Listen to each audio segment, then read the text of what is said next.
죄, 그리고 죄인은 교회가 중요하게 여기며 관심 있게 발전시켜온 신학적 담론이었습니다. 그래서 아담과 하와의 타락을 죄의 원형이라 강조하며 원죄의 개념은 기독교 신학의 대단히 중요한 출발점이 되었습니다. 그러다 보니 죄를 인류의 기원으로까지 소급시키게 되었습니다. 고대 이스라엘의 민족 종교였던 유대교 전통에서의 죄인은 율법을 지키지 못한 사람과 세금을 내지 못한 사람이었습니다. 그래서 예수님이 활동하셨을 1세기 이스라엘 사람들은 죄인에 대해 율법을 지키지 못한 사람과 세금을 내지 못한 사람이라고 생각했습니다. 그래서 1세기 유대인들로부터 시작된 교회는 이러한 전통을 토대로 죄와 죄인에 대한 신학을 발전시켜 왔다고 해도 과언이 아닙니다. 그런데 근대화가 시작되며 19세기 발견된 여러 고대 사본 중에 마리아 복음에는 죄에 대한 개념이 유대교의 전통과는 전혀 다르게 언급되고 있었다는 것이 발견되었습니다. 마리아 복음 7쪽입니다. 세상의 죄란 도대체 무엇입니까? 죄란 없다. 죄를 만드는 곳은 바로 내 안이다.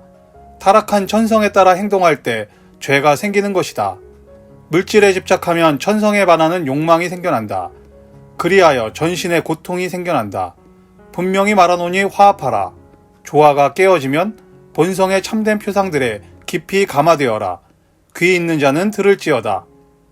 제자들이 예수님께 진지하게 죄에 대해 질문한 것을 보면 제자들도 죄에 관심이 깊었다는 것을 알 수 있습니다. 하지만 예수님은 이 질문을 한 베드로에게 죄가 없다고 말씀하셨습니다. 죄가 무엇이냐 물었는데 죄가 없다고 말씀하신 것입니다. 여러분은 납득이 되시는지요? 죄가 정말 없는 것인가요? 예수님은 베드로에게 죄가 따로 있어서 세상을 망가뜨리는 것이 아니라 내 안에 타락한 천성이 세상에 고통을 가져다 주는 것이라고 말씀하고 계십니다. 그래서 죄가 무엇이냐 궁금하면 먼저 나의 내면을 돌아보라고 하시는 것입니다. 예수님은 죄가 무엇이냐 묻기 전에 자신을 성찰하라고 하십니다. 내 속에 무엇이 가득 차 있는지 돌아보라고 하십니다. 그리고 하나님이 인간에게 주신 진정한 본성에 반하는 욕망으로 인한 고통을 돌아보라고 하십니다. 그래서 참된 본성을 찾아나가는 것이 죄가 무엇이냐 묻는 것보다 중요하다고 하신 것입니다. 이는 그동안 교회에서는 거의 듣거나 배우지 못했던 가르침입니다. 그래서 저도 마리아 복음이 아닌 다른 복음서를 살펴보았습니다. 그리고 마가복음 7장에서 이전에 전혀 보지 못했던 내용이 눈에 들어왔습니다. 마가복음 7장을 보면 예수님의 제자들이 관습법인 정결법을 어기고 씻지 않은 손으로 빵을 먹는 장면이 나옵니다. 그러자 예수님과 제자들을 감시했던 이들이 바로 문제 제기를 합니다. 이들은 바로 법 전문가임을 자처했던 율법학자들이었습니다.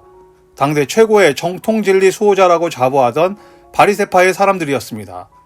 하지만 이들의 지적에 예수님은 이렇게 대답하십니다. 이번에 대한성서공회에서 새롭게 번역한 새한글 성경으로 읽어보겠습니다. 예수님이 다시 무리를 가까이 불러서 그들에게 말씀하셨다. 모두들 내 말 잘 듣고 이해하도록 하세요.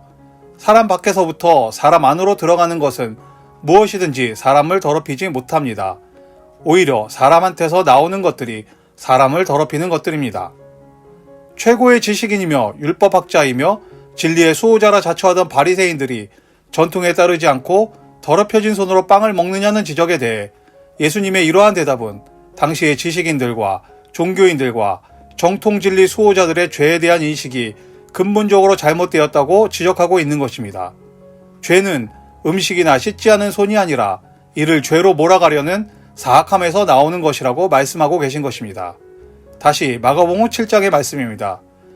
안에서부터 사람 마음에서 나쁜 생각이 나와요. 곧 음란한 짓, 도둑질, 살인입니다.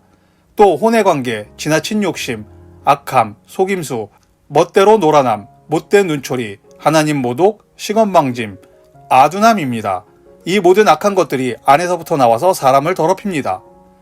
예수님은 세상을 깨끗한 것과 더러운 것, 정한 사람과 부정한 사람으로 나누며 편가르기를 하고 이를 지렛대 삼아 세상을 지배하고 약한 사람들 위해 군림하려는 사회의 숨겨진 욕망을 꿰뚫어 보신 것입니다. 그래서 예수님은 스스로 사회의 최고 지도층이며 지식인이며 고결한 진리의 소유자임을 자처하는 바리새파 율법학자들이 정의한 죄에 대한 개념 이면에 숨겨진 욕망을 통렬하게 지적하고 있는 것입니다. 그 순간 자신 안에 깊이 새겨진 욕망을 숨겨둔 채 나약한 이들의 연약함으로 드러나는 모습을 죄라고 몰아세우며 그들 위에 군림하려는 비열한 속셈이 한순간에 드러난 것입니다. 초기에 순수했던 기독교가 인간 이하의 취급을 받는 이들에게 기쁜 소식이 될 수 있었던 것은 권력자, 지식인, 율법학자, 종교 지도자들이 자신들을 짐승보다 못한 죄인이라 치부하며 정죄했던 것과 전혀 다르게 다가왔기 때문이었습니다.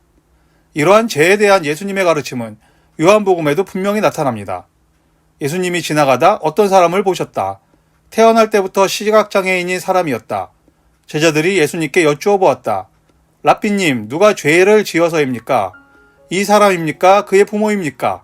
이 사람이 시각장애인으로 태어난 것이요? 예수님이 대답하셨다. 이 사람 죄도 아니고 그의 부모 죄도 아닙니다. 이 사람에게서 하나님의 일들이 드러나도록 하기 위해서입니다. 사람들은 고통받는 자들을 죄인이라고 믿고 있었습니다. 장애를 갖고 있는 이들은 그렇지 않은 많은 이들에게 죄인이라 손가락질을 받으며 살아야 했습니다.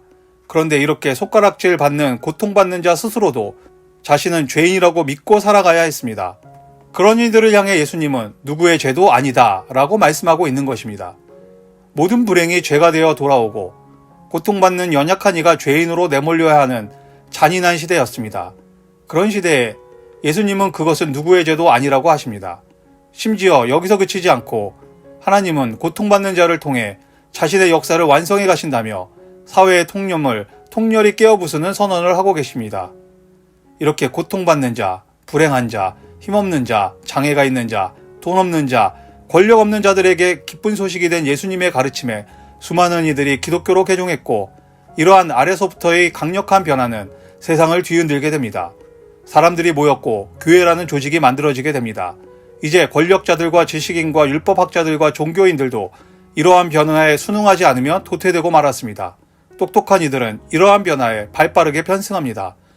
심지어 로마의 황제가 자신의 새로운 통치 이데올로기 중 하나로 기독교를 선택할 정도로 대단한 영향력을 미치게 됩니다. 이렇게 교회는 세상을 호령할 만큼 거대한 조직이 되어갔습니다. 그런데 스스로 정통주의자라 부르던 이들, 내가 장자라 외치는 이들은 권력을 향한 욕망을 완벽히 내려놓지 못했습니다. 이들은 예수님이 가르쳐주신 자기 비움의 실천이나 더 깊은 진리의 바다로 나아가려는 종교의 본질적 자세보다는 교회의 질서를 세우고 유지하는 일이 더 중요해졌습니다. 그래서 자신들이 통제할 수 없는 어떤 주장이나 의견에 대해서 토론하고 경청하려고 하지 않았습니다. 오히려 이러한 의견은 교권에 대한 도전이나 교회의 위계질서를 흔드는 위협적인 요소라고 여기게 됩니다. 다시 예수님 시대의 권력자들과 지식인들과 종교인들과 율법학자들처럼 죄를 교회의 위계질서를 지키는 데 사용하기 시작합니다. 이렇게 정통파 교회는 자신들에게 도전하는 이들을 로마 황제의 권력과 교황의 교권을 더해 공의회라는 이름으로 철퇴를 가하기 시작합니다. 교회의 권력은 하늘을 찔렀고 사제들은 하늘과 땅의 모든 권위를 손에 넣었습니다. 이렇게 정통파를 자처하는 교회는 인간의 죄를 딛고 교회의 권위를 세워나갔지만 여전히 이러한 권위 뒤에서 인간의 고통에 관심을 갖는 이들이 있었습니다. 하지만 인간의 고통에 관심 갖는 이들은 오랜 시간 죄인을 옹호하며 교회를 허무는 이들로 낙인 찍힙니다. 교회와 교회를 위한 것은 진리이고 교회를 해하는 것은 이단이던 시절도 있었습니다. 지금 우리가 살아가는 시절은 어떤 시절인가요? 여러분은 죄가 무엇이라고 생각되시나요? 그리고 죄를 용서받는다는 것은 무슨 의미라고 생각되시는지요? 유전무죄, 무전유죄라는 말이 있습니다. 이것이 과연 교회의 역사에서 전혀 상관없는 말이었는지요? 아니면 교회가 죄를 대하는 태도도 이와는 별반 없었던 것인지요?